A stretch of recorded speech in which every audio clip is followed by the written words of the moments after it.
How's it going, everyone? I'm here at the shop and making some stands for a buddy who's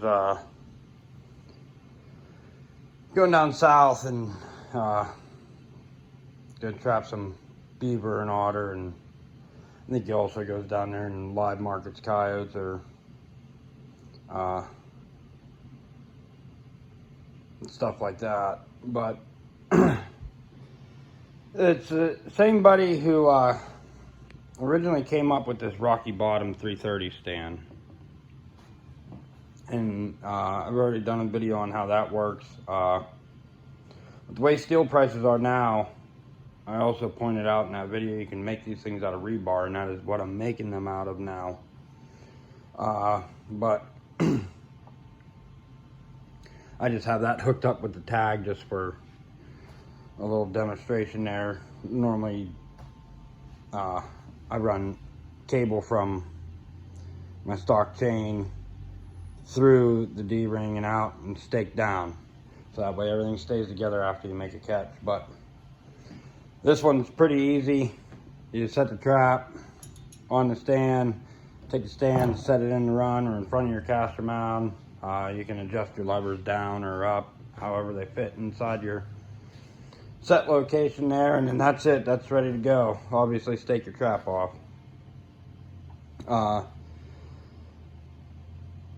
That is a phenomenal idea he had there, and I really love the way that stand works. This can't get tipped over.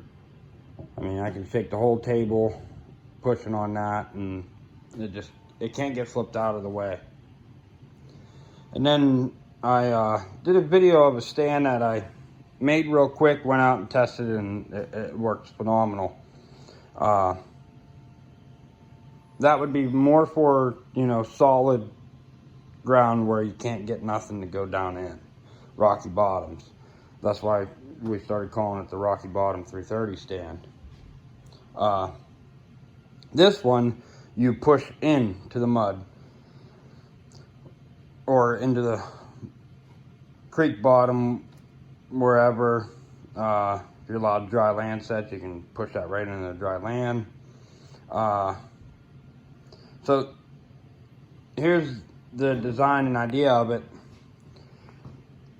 The one that I did originally and went and tested out, they were 18 inches long, and that was also a really soft bottom creek that I was trapping in. But so I made some with only 8-inch long. And you can still use this jig, this stand, as your stake as well. And you hook your trap right up to it. I just have this, again, for just like a demo purpose. You can quick link it or J-hook it like that with a swivel and have that swiveling action onto the D-ring. But you wouldn't think with those only being 8 inches long, you'd trust that to hold your catch. But you are using conibears with these stands, so the catch is not going to make it that long to be able to pull that out. And even like foot caught or tail caught, these, once you stick these in, even only being 8-inch long there, they can be a real bugger to get out depending on the ground you're putting them down into.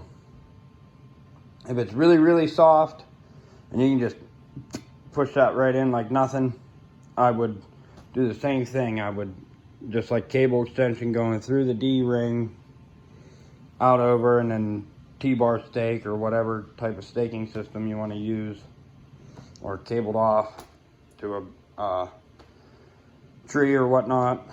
But for most of what I've ran into, these, once you stick them in, they can be a bugger to pull back up out. And behind that is this design of this coming down to a point, 2 pieces, because this gap is going to fill back in with the material you just sunk it into. So it's even like kind of like locking it down in there once this fills back in with the material, works its way around the rebar and that. That's just 3/8 rebar. And that's all the bigger that little stand is. But he was going to be using a lot of 280s. So what works with this stand is it can stay that small, and you can run your 220s, your 280s, and your 330s on them. Where that one, you don't want to change the distance on this, because then you can get side to side rocking real bad. The trap's not as stable. And the reason why you don't want that side to side play when your trap is on a stabilizer stand like that is because if it starts to move, the animal's attention now is on what moved, and that is the trap. Where if it's just completely solid,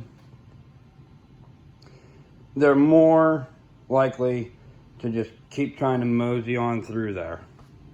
Where if they bump into this and this whole thing would rock that way, you know, it might draw their attention to, okay, what's moving around here? Can I now go over, around, whatnot? And these stands allow no movement once that's staked down in there. Both these stands, I really like using. So does he. And I thank him very much for sharing the idea of that stand. And, you know, me and him bounce ideas off each other all the time. And we keep on getting a little more creative with these stands. There's plenty of stands out there on the market that are similar and like that, and they all work good. You got your, I think they're called KB, and then you have H stands. But H stands, in my opinion, are just a target for another trapper to see. They're sticking up out of the water, and most trappers know what an H stand is and what it looks like when it's in the water and that, so they know there's a trap there. And unfortunately, not all trappers deserve to be called a trapper. Some of them deserve to be called thieves. I'm not going to get into that because I can go on for hours on just how many traps I've had stolen, and especially during beaver season running 330s on H stands, I've had more 330s stolen using an H stand than I have any other type of set. Just because I know they can see that H stand sticking up out of that run or in front of that bank den. And these here, if your trap is fully submerged, they gotta find the trap in the water. There's nothing to give away that there is a trap there, other than whenever they get up close enough to see your trap, and that you just can't ever avoid if they're snooping around that much. But these I like because, like this one, everything ices over. Even if the run ices over in like a narrow creek or whatnot, cut your hole out in your ice, lower that down, that's it, you're good to go. Nothing sticking up out above the ice. Same thing with this one. But this one I really like. I like the fact that I can use this whole system and I'm done. My trap is staked off.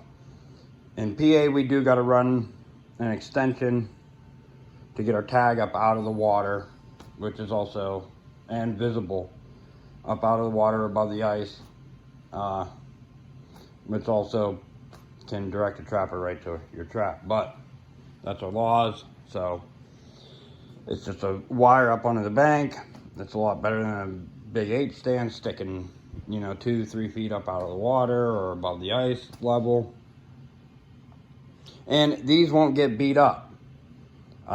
You seen in my last video, I caught a 60-pound beaver, and that thing demolished that H stand. To the point to where fixing it's just more in a pain in the butt than just making a new one. I mean, he had that thing completely bowed around, twisted, everything. These don't get beat up. Trap fires, it's off of the stand. Nothing to get beat up there. So it lasts a lifetime. And the way these ones work, just do like a little demonstration here.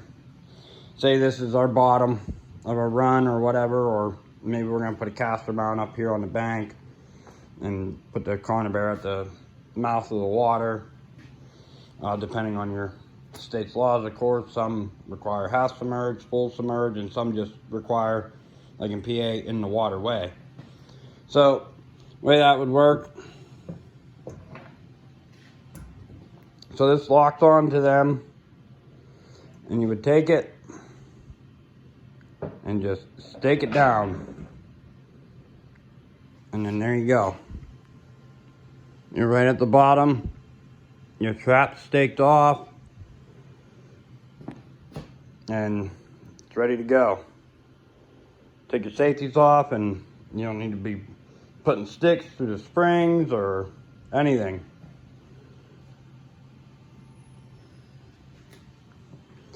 So that's what's behind that design, and I really like that. And I already know a buddy of mine that watches my videos didn't give me a bunch of crap that there's a Belial on there for demonstration of that stand. Me and him go back and forth all the time. I'm a Duke 330 fan, not a real big Belial fan. Not going to get into that. That's a very great trap. It sucks joining the 330 club with this trap. I can tell you that from joining the 330 club a couple of different times over the years using that trap. And plus, Dukes, they hold, they're strong, their springs are super stout. I'd have to say they're a little stouter than the Belials, but I'm not going to get into comparing the two traps in that. Both great traps, but figured I'd just point out the fact because he's already going to message me saying, is that a Belial in your video? But anyways, so those are two stand options there. These are easy to make. You can make these yourselves. You just need some, that's 1/2 inch by 1 inch. And the reason why that material is so thick and heavy duty there is because you can put your foot in this to push that in. And then 3/8 rebar and some 1/4 inch round. And like I said, these were made more narrow so they would allow the use of a 220 or a 280. But they also work on a 330 as well. So you got your rocky bottom flat stand. And then you got your stand that's also capable of being used to stake and anchor your trap off. Figured I'd share that with you guys and girls. But till next time, everyone, hope everyone's having a fun time out there trapping. If you're not trapping, hey, thanks for taking the time to check out my video. And if you're new, appreciate it if you hit that subscribe, thumbs up, and hope everyone has a blessed day.